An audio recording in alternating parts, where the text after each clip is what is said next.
है। विधायक को जवाब निशा की इस वारदात से डरी हुई थी। निशा दोपहर की वारदात से बहुत ज्यादा डरी हुई थी, पर उसमें बहुत हिम्मत बाकी थी।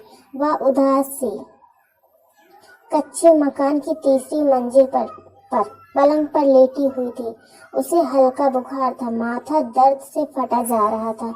कभी कभी तो निशा अपने दोनों हाथों से सिर को इस तरह पकड़ लेती मानो उसे दबा कर निचोड़ देना चाहती हो। उसके बाल इधर उधर बिखर गए थे। वो बहुत बेचैन थी। उसे कुछ समझ में नहीं आ रहा था कि क्या करे। अचानक निशा ने अपने दिल की आवाज सुनी। निशा, तू इस शहर गांव देश को छोड़ दे। और उसने मरने की ठान ली। उसका चेहरा धीरे धीरे सख्त होने लगा।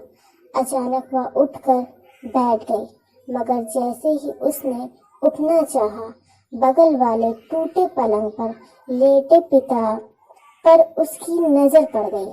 निशा ने जब गौर से पिता की नंगी पीठ देखी तो उसके कानों में एमएलए कृपाल सिंह के आदमियों के डंडों की सरसराहट और पिता की चीखें गूंजने लगी। उसे लगा मानो एमएलए की धमकी भरी तेज आवाज से उसका घर चरमरा कर गिर पड़ेगा। उसकी आंखों में आंसू बहने लगे। वह अपने दोनों हाथों से चेहरा छिपाकर रोने लगी। निशा और राजन एक साथ कोचिंग क्लास में मिलते थे। निशा के पास कुछ नहीं था, पर उसके हर एग्जाम में 98% मार्क्स आते थे।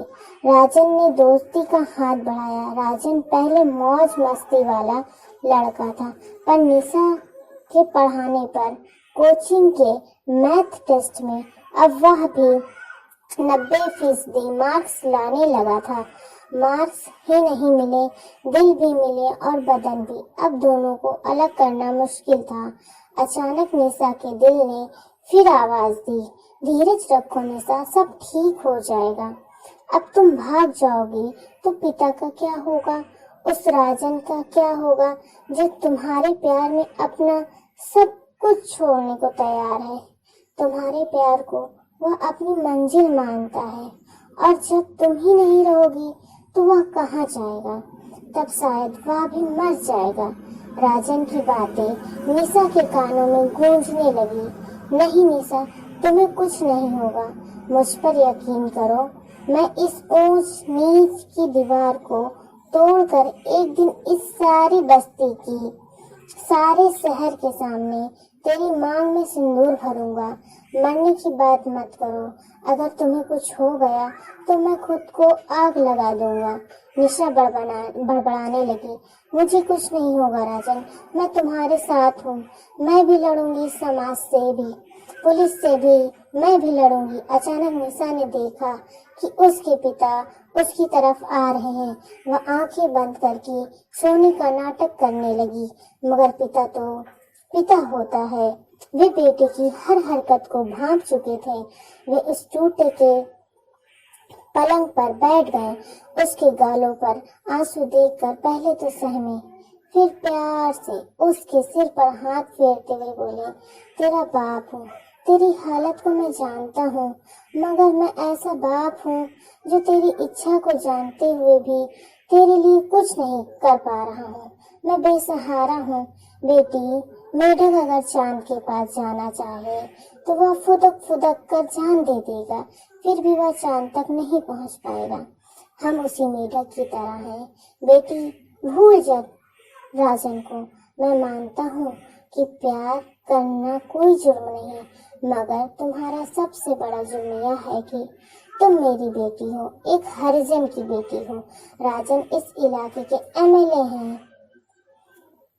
एमएलए के बेटे हैं। राजपूत खानदान के इकलौते वारिस हैं। वे ऊंची जाति वाले लोग। हम हरिजन को अपने आंगन में बैठा कर खाना तक नहीं खिलाते। अपना बेटा कहाँ से देंगे? यह दुनिया फूलों की सेज नहीं। बेटी, बहुत कांटे हैं, इसमें अपनी जिंदगी बचा लो।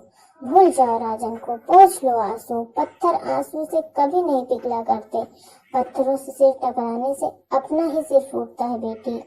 निशा जो अब तक चुप थी, फपक कर रो पड़ी। उसने अपने पिता के सीने में अपना चेहरा छिपा लिया। कुछ देर तक बाप बेटी एक दूसरे की बाहों में सुबकते रहे। फिर किसी तरह अपने आप को संभालते हुए पिता बोले, बेटी इतना याद रखो कि हम हरिजन हैं, छोटी जाति के हैं। तुम बात को बीच में ही काटते हुए निशा बोली, मगर बापू आज जमाना बदल गया है, आप भी जानते हो और राजन भी जानता है कि यह कच्ची बस्ती का मकान हम जल्दी छोड़ देंगे। मुझे जरा इंजीनियरिंग करने दो, मैं लाखों कमाऊंगी। अब कोई हमारे रास्ते को जाति के नाम पर नहीं रोक सकता। पर जब मेरे नंबर पता चलते हैं तो चकरा जाते हैं, इसीलिए राजन इस फर्क को नहीं मानता।